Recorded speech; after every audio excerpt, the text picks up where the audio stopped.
It's 5:32 PM and a middle-aged father has just walked into a Massachusetts convenience store. He's redeeming a winning scratch card. Again.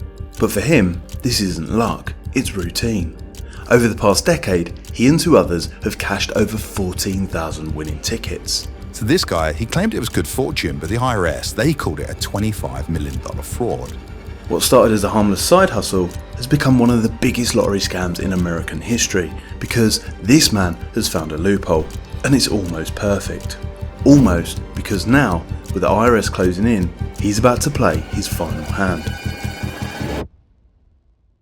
It's 2011 in Watertown, Massachusetts, a close-knit town with a thriving Lebanese community, and among them, 52-year-old Ali Jafar is well known. He's a family man, hard-working, quiet and with a clean record. He enjoys the occasional gamble, but it's never been a problem. Except now he has an idea, a strategy for lottery scratch cards, and he wants to try it out. At first it's just an experiment, so he heads to a 7-Eleven style convenience store selling scratch cards. He watches the people come and go. Losers, winners, they're all the same to him, because Ali's lottery strategy doesn't just involve tickets, it involves the people playing. Who buys, who wins, and who walks away. After a while, he plucks up the courage to execute his first move. Winner. Then again, another win. It seems to work. It's not just luck, it's a system, a real strategy. You see, most people don't know how the lottery works, but he does. This is easy money. So he keeps going, quietly, not enough to draw attention, but enough to make him wonder, what if this strategy could be scaled up? By the end of 2011, Ali's already cashed in $28,000 worth of Massachusetts state lottery scratch cards. And no one's watching. No one suspects a thing. But at this point, Ali doesn't realise how big this could get, or what might happen to him if he leaves a trail.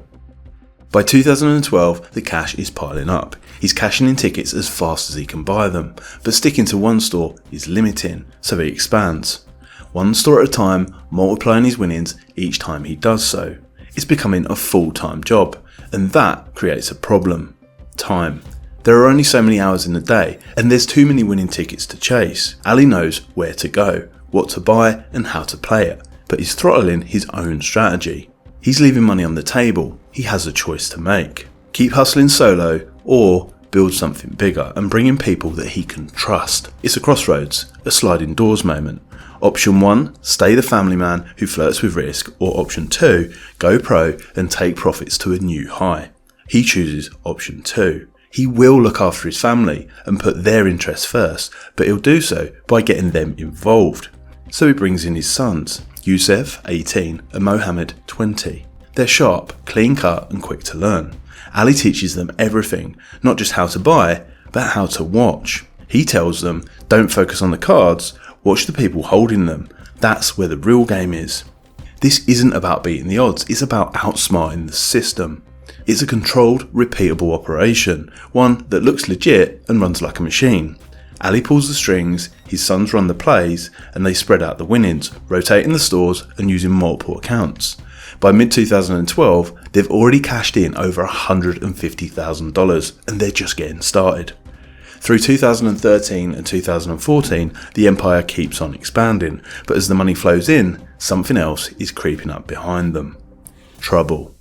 But before we get on to the one mistake that finally tips off the authorities, a quick word from today's video partner, Incogni. Just like the Jafars, your personal data is constantly being scooped up and traded by data brokers, often without you knowing.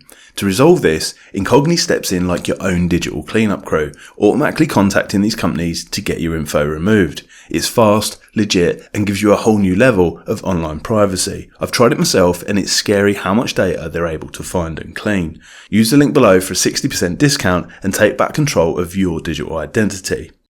Alright, now back to the story, because in 2015, something's bugging the analysts at the Massachusetts State Lottery. No single win is suspicious on its own, but once they start connecting the dots, a strange pattern jumps out. The same names, over and over. Ali Jafar, Mohammed Jafar, Youssef Jafar. Win, win, win. The numbers are weird, but the geography is even weirder. Tickets are mostly bought at the same store, but they're being cashed out across the state. It's not typical. Sure, people buy tickets and redeem them later, at a gas station, at 7-Eleven, or on the way to work, wherever, but most tickets are scratched and cashed close together. The Jafars, they're all over the map. A quiet investigation starts to form. No formal case, just whispers on a whiteboard. One name is scrawled in red and underlined twice, Ali Jafar, and below it, a question. How are they doing this? They're not just lucky, they're repeatedly showing up on Boston's internal watch list now, and someone inside the lottery is finally paying attention. Plus, there's another issue, federal tax laws and the IRS. The Jafars know the rules and how to dance around them. Under federal law, any lottery win over $600 and 300 times the wager requires a Form W-2G. And once you pass $5,000, the IRS takes a 24% chunk before you even see the money. So they avoid the big jackpots. They focus on mid-tier wins, enough to build wealth, but just small enough to dodge serious attention. Still, most of their wins do cross that $600 threshold, and every one of them leaves a paper trail. At this point, they've claimed over $1 million in scratch card prizes, and their names keep showing up again and again. It could be coincidence, it could be a hot streak, but no one's that lucky, and someone at the lottery is about to find out just how deep this goes. Come 2017, the Jafars are showing no signs of slowing down. What started as a trickle has become a flood. $1 million quickly becomes $2 million. But with the surge comes a new problem. Scale versus stealth. They want to expand, because they can, but more tickets means more exposure. Ali feels it. The pressure, the risk. He's building a business, a family empire, but now every move has to be smart. So he makes a calculated shift. He doesn't add more family, only his sons can be trusted. Instead, he expands outward. More store owners, carefully selected and paid quietly, each one gives him more reach and less visibility. It's slick, it's tight, and it works. Some days, they don't even scratch off tickets. They just watch and wait. The real winners, Ali says, don't always cash in. Some just walk away. And that's where the Jafars step in. They follow the same playbook. Spread the wins, never cash too many at once, keep the paperwork airtight. $3 million, $4 million, $5 million. The operation is printing money and staying under the radar. Barely. Because over at the Lottery Commission, suspicions are growing. There's still no smoking gun or single fraud, and the system isn't built to catch long-term, low-stakes cumulative cheating. American lottery bosses only usually care about the big jackpots, but what the Jafars are doing is smart. It looks small and day to day it's invisible, but someone, somewhere, is starting to connect the dots. By 2018, the Jafars operation hits its peak. They've now cashed in over 13,000 winning scratch cards, and the money has surged to 8 figures. The odds of pulling that streak without cheating? 1 in a trillion. According to lottery analysts, you'd have to buy 22,859 tickets a day, every day, just to match their pace. But the Jafars don't miss. Every card they touch is a winner, and still no one can prove anything. Their strategy is genius and frustratingly clean. But the Massachusetts State Lottery Commission has had enough, so in July 2018 they changed the rules. A new policy quietly rolls out, aimed at frequent cashers. Anyone claiming more than 20 prizes or $1,000 in a year, their payments can be frozen for 3 months without explanation. It's easy to see who they're targeting. Ali Jafar is the top lottery ticket casher for Massachusetts, Mohammed Jafar is third, and Yusuf Jafar is fourth. Then the Jafars make their first real mistake. Instead of laying low, they get loud. They sue the lottery, challenge the policy, and demand their money. But all that does is shine a bigger spotlight on them. And so the press picks it up. Boston TV station WCVB-TV corners Ali outside a store. A reporter pushes a mic in his face. "It's amazing that you've won so many times. Can you explain it?" Ali smiles and shrugs. "I play a lot," he says. "I'm just lucky." And technically, that's not a crime. Not to the lottery anyway. But now there's a new player on the board. One that doesn't believe in luck. The IRS. Someone who's filing this many wins should be filling their coffers with taxes. But the Jafars aren't.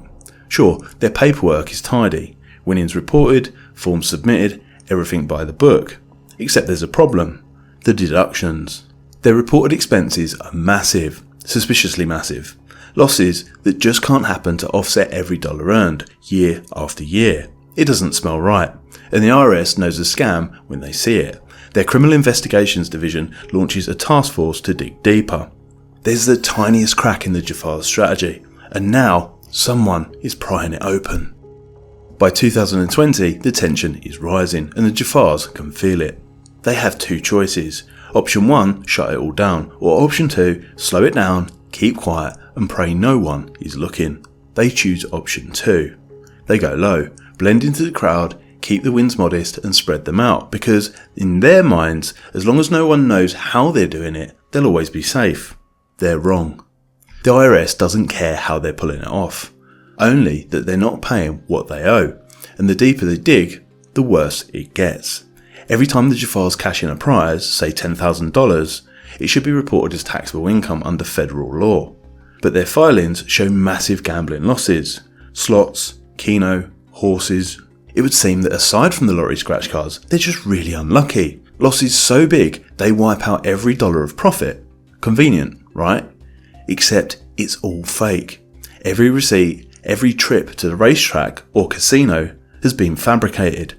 They typed them up, made fake logs, claimed visits to venues that hadn't even opened yet. One receipt shows losses at a Connecticut casino 3 days before it opened.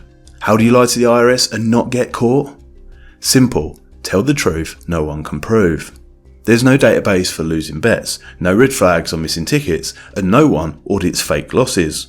Well, not until now. On paper, the Jafars haven't made a dime, but in reality, they've pocketed over $20 million in lottery profits and won over 14,000 times. So the IRS drops the hammer. They calculate a $6 million tax bill and they want it all. But now they see something even bigger. They're finally starting to understand how the Jafars have been pulling this off. In 2021, Ali Jafar and his sons are indicted by a federal grand jury in the US District Court of Massachusetts. Finally, the secret is out. For years, their lottery win rate had been perfect, 100%. No losses, no flukes, just win after win. Even cheats lose sometimes, but the Jafars weren't gambling. They were running a system, one built not to fool the lottery, but to exploit tax law. It's a scheme known in the industry as 10%ing. Here's how it works. Like all great cons, it's simple. When you hit a big lottery win, it becomes official. Your name goes public and the government takes a slice. For many winners, that's a nightmare. Maybe they're broke, maybe they're hiding money from someone, or maybe they just don't want to deal with Uncle Sam shaving their win down to 53 cents on the dollar. And this is where Ali's strategy comes in. He'd buy your winning ticket for cash, minus a small cut, usually 10 to 20%. You walk away with a clean payout, no forms, no taxes, no attention. He takes the heat, files the claim and signs the forms. Then he pockets the rest and never pays the taxes. He's the 10%er, his kids are too.